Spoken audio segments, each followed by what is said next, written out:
Foreign Secretary, what a delight it is to have you join us here at SP. My name is Tatton, and thank you for being here. Thank you so much for having me. Very grateful. Now, today you're announcing sanctions on the gangs who are involved with allowing the small boats to cross the channel. That's right. We have sanctions in effect on ministers in Israel, on people in China, on people in Russia. Has it made a difference there? Oh, God, yes.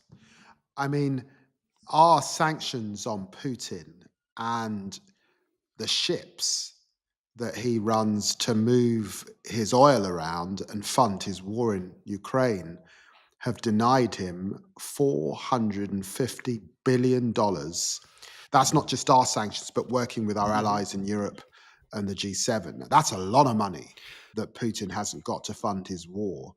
And certainly that means the war will come to an end sooner rather than later. So sanctions do work. I remember when I was at school and university, and the big debate at the time was around apartheid and how to bring apartheid to an end, and whether we should have sanctions on the apartheid regime. So sanctions, of course, can work. And on this occasion, whilst a lot of your viewers will know about the work we're doing with France to send people back, or how we work with Germany on the engines that are made in that country to try and stop the smugglers getting hold of them. Here, what we're doing is going after the men in suits that sit behind the smuggling gangs, the trafficking people. By the way, those gangs are sometimes also trafficking guns, they're trafficking drugs, they're coming across borders, of course. And this means that if you are an accountant or a lawyer making things happen, we can go after you, we can freeze your accounts, we can give you a travel ban. If you're someone dealing in fraudulent passports and you're sitting as a public servant somewhere across Europe, we can go after you, of course. And if you're one of the big men who's got a bank account or likes to travel to London, we can bring that to an end. The effect of sanctions here, by the way, is not just money, it's also perception, because, of course, it means that other countries notice that Britain sanctioned that particular individual or that particular company, and it sort of shames people. And indeed, those countries might be forced to act as well, or bring their law enforcement and get them involved. So that's why we're trying it for the first time ever. And I suspect that, as we found with other sanctioned regimes, our European partners, our partners across the G7, the big countries in the world, will also join us in this enterprise. But we are the first. We are doing this unilaterally. And you said several times in there that it's all about coming together with other countries. And also, if you are sanctioning individuals, and I think we're going to get the list of the first few at some point today or this week or at some point, we know who they are already. And is this a list that you could share with our colleagues in Europe just already, without the sanctioning bit, making them aware that these people are bad people and they should know that? Well, what tends to happen is that actually our sanctions office here in the Foreign Office is speaking to other sanctions office, say in Germany or France or the European Union or the United States. We're passing each other detail, and we're thinking about whether we want to move in that direction. Because obviously a lot of work goes into the intelligence that sits behind the decision to sanction a person or an individual or an organization. You've got to start somewhere, and sometimes it is for the United Kingdom to start the process. We did this actually on Putin's shadow fleet, and then others follow you. But to be honest, because irregular migration is a desperate scandal affecting other major democracies across the world, I would, like night follows day, I can tell you that other colleagues will also follow us and be doing this. will share the exercise, and of course, it will make the regime stronger. But you've got to start somewhere, and I'm very proud that Britain is once again leading. Pioneering, yeah, for sure. Would you? Is it possible? You talk about the hard work they're going to do. Is it possible? Because there's no trial, there's no jury here. Is it possible you sanction an innocent person by mistake? No, a lot of work goes into what sits behind this. It's a legislative process, i.e., that we set down in statute how and what we're going to do. We're held to scrutiny, and of course, it can be challenged in the courts if we get it wrong. We pride ourselves on not getting it wrong. So the truth is, the people we sanction will be bad actors, whether they're individuals or whether they're companies. They will be putting people at risk often. A lot of people die trying to make that perilous Oh, crossing. absolutely.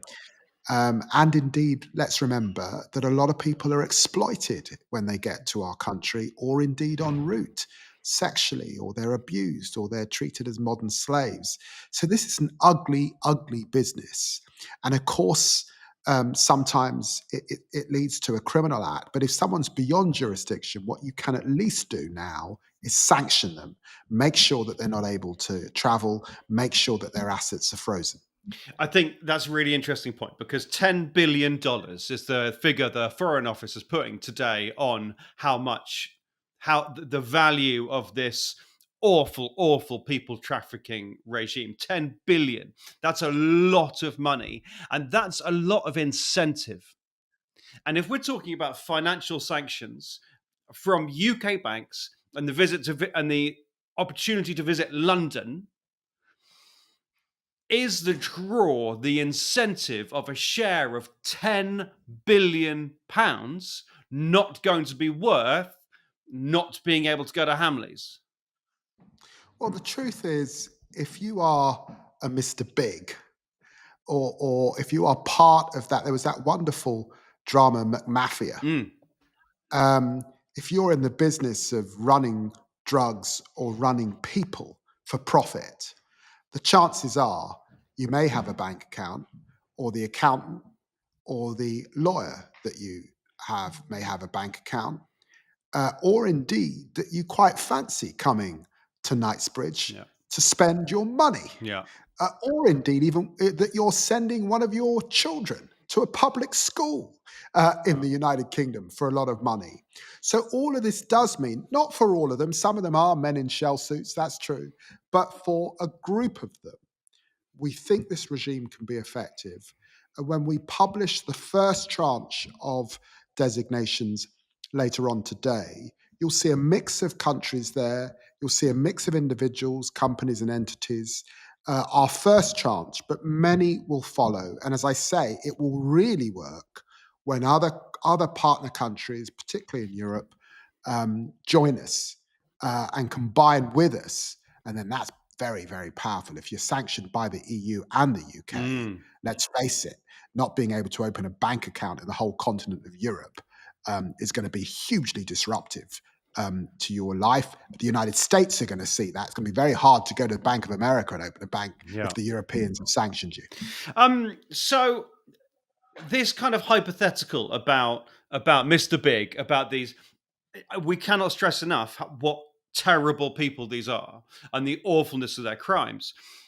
But if they are hypothetically sending a child to a public school here, are the first tranche of people you're going to sanction?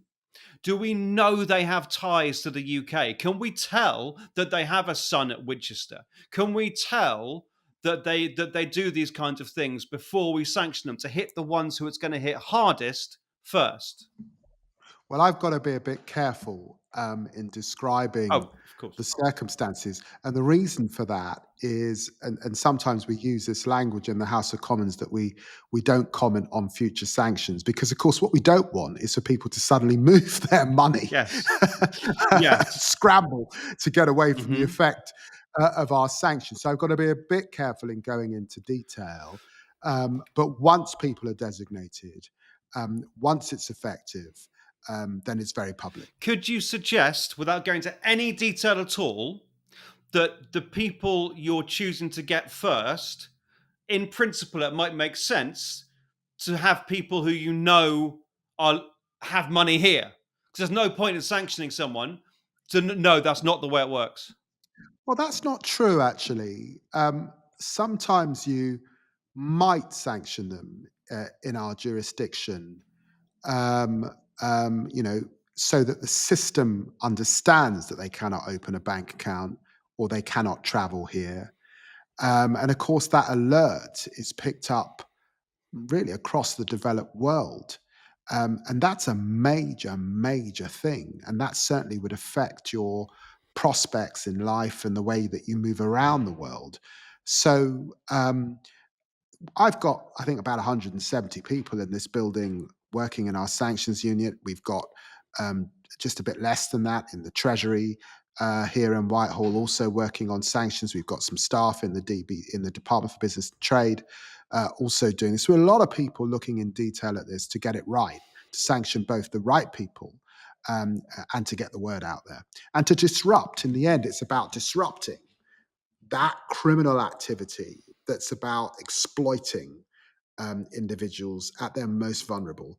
You know, I've been on the border of Sudan, which is a terrible, terrible humanitarian Okay. Yeah, catastrophe. yeah. I've been with women and children fleeing conflict with the most horrendous and heartrending stories.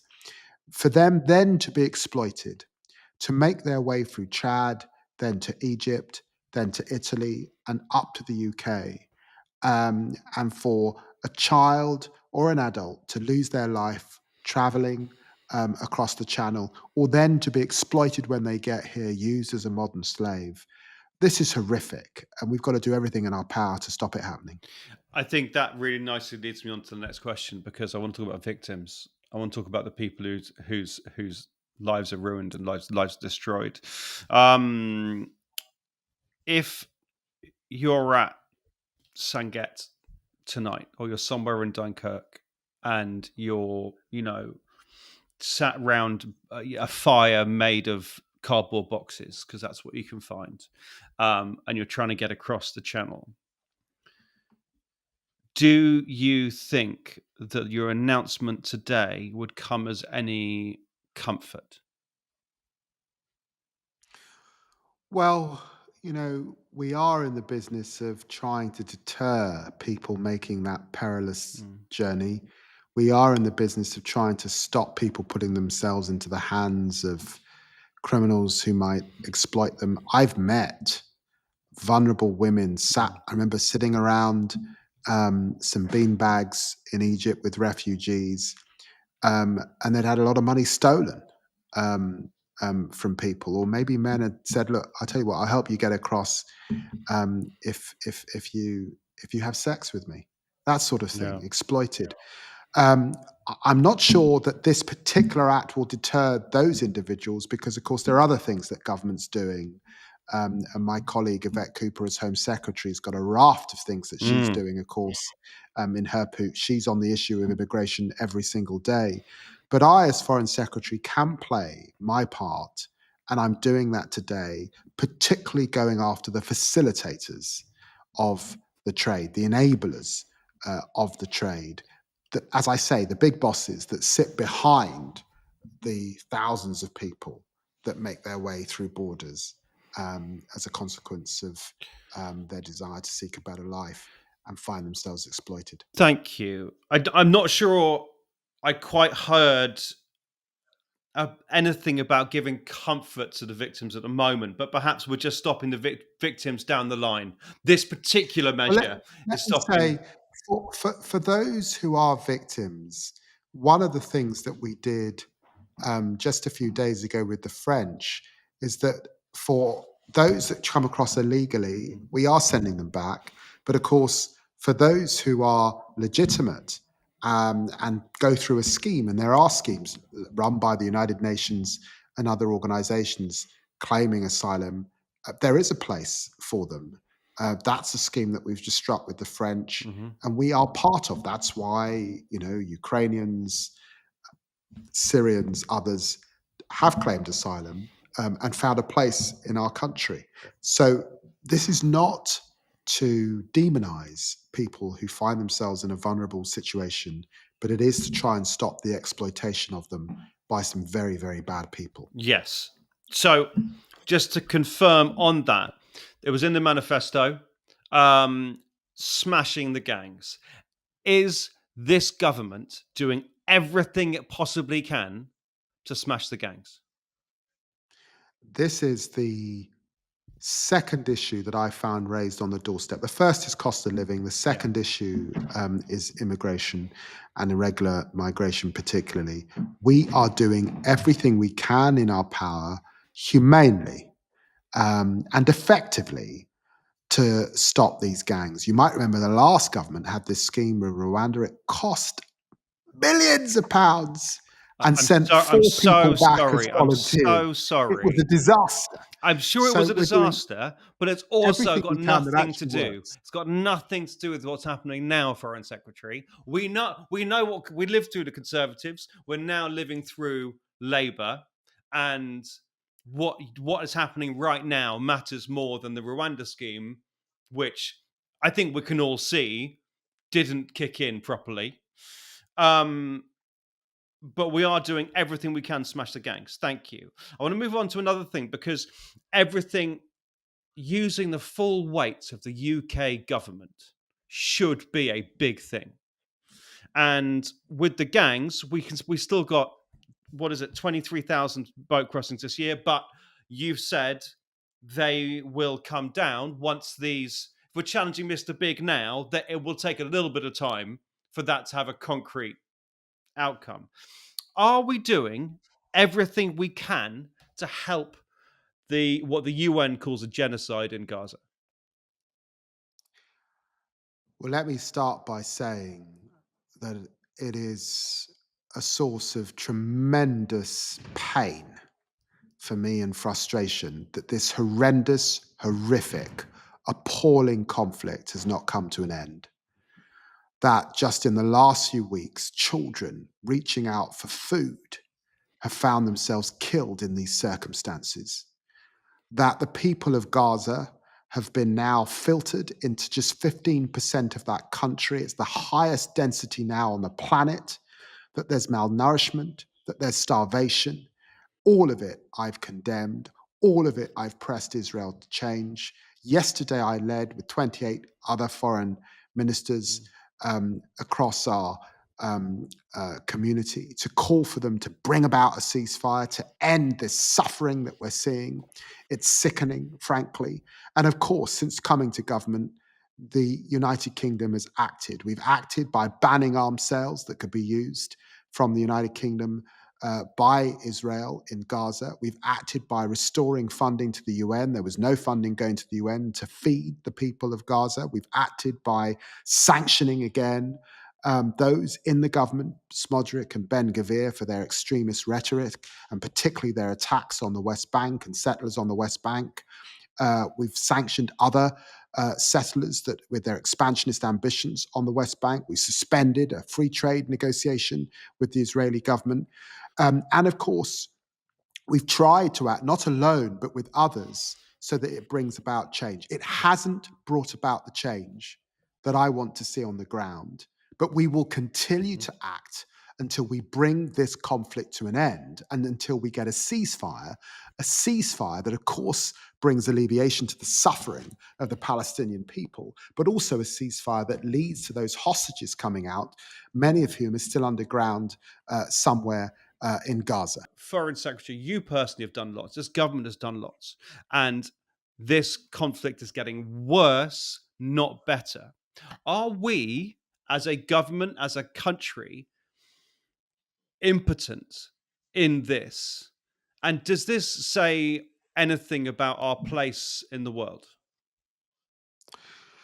Well, there was a crisis many years ago called the Suez Crisis that involved the country um, or the Middle East. And that established a new order in the Middle East that means that the country that has the defining relationship with Israel is the United States. It doesn't mean that the United Kingdom does not have power, particularly working with our European partners.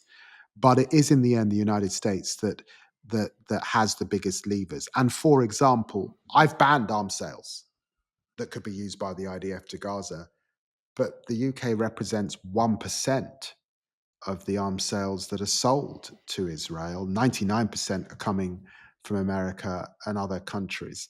So we play a part. We'll continue to press for that part. Of course, we will. And by the way, of course, we want to see an end to Hamas's rule Mm. in Gaza, because that is a tyranny in of itself. There can be no room for a terrorist organization that wants to see the obliteration of its Jewish neighbors. But let us be crystal clear. Israel controls who goes in, who goes out. Israel controls the means Mhm. of the allocation of food. We told them, don't move to just fill 4 aid points. It Mhm. won't work.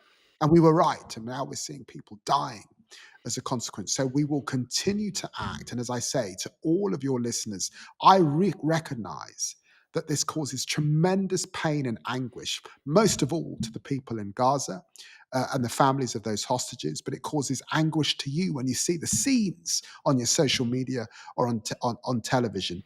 We will continue to call this out. We will continue to act. We will continue to pressure. That's my job. And I'm doing that on behalf of the people of this great country.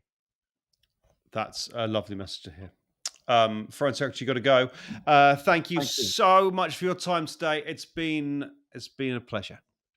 I look forward to seeing it turn up on my feed. I Great. appreciate it. All right. Thanks. Thanks. Cheers.